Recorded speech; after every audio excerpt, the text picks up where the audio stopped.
ইমাম সাহেব এইবার আমি তোমারে ক্ষমা করিয়ে দিলাম। আমি না আসলে আমার ওই জায়গা খালি পড়ে থাকবে। এখন চলো, তুমি আজকে দুপুরে আমার বাসায় খাবা। ইমাম সাহেব, তুমি এখানে কি আর নামাজ পড়াবা না? নামাজ পড়েই তো আসলাম।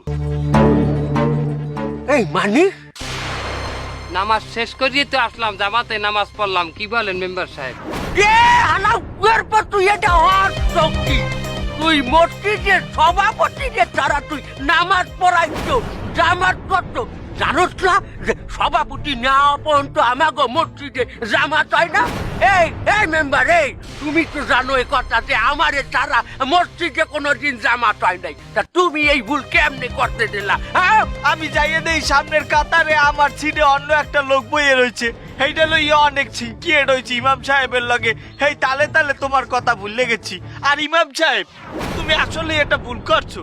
যেখানে তুমি দেখছো যে কাতারে মসজিদে স্বয়ং সভাপতি উপস্থিত নাই, তুমি সেখানে একটু তার খোঁজ নেবা না? সে কোথায় আছে এটা তুমি জানবা না?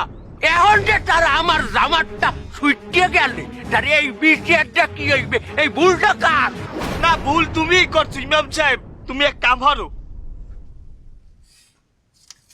তুমি সভাপতির পাও ধরিয়ে মাপ চাও।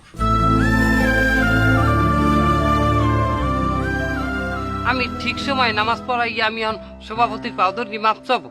তুমি আমার চাইতে বেশি বোঝো ইমাম। তোমারে কিন্তু এখন গাড়া নিতে টানে। আমি আত্মা উড়ানোর আগে তুমি তাড়াতাড়ি মাপ চাও।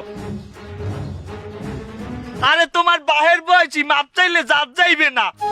আমি উমের দিকে তাকাইছি।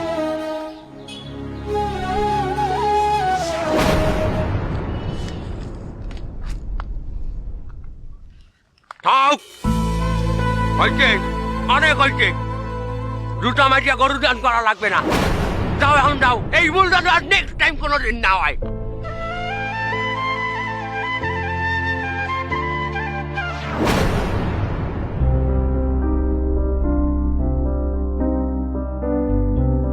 ওই ইমাম সাহেব, তুমি এইনে খারাও, আমি ওই ভিতর দিয়ে খাওন লই আসি।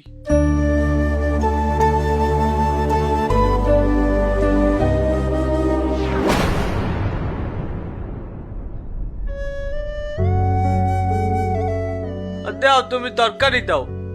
আকি আকি, তুমি গোস্ত দাও কিসের জিনে? বেটায় আলেম মানু, ইমাম সাহেব রে গোস্ত দিলে আল্লাহ খুশি হইবে। এবেডি আল্লাহ খুশি হইবে না, তুই ইমাম রে খুশি হতে চাও? হ্যাঁ, তুই কি ইমামের লগে যাইতে চাও? হ্যাঁ, যদি জাহেজ থাকতে হ্যাঁ ঠিকই যাইতাম। চাউল চোর মেম্বারের চাইয়া ইমামের গড় করা ভালো।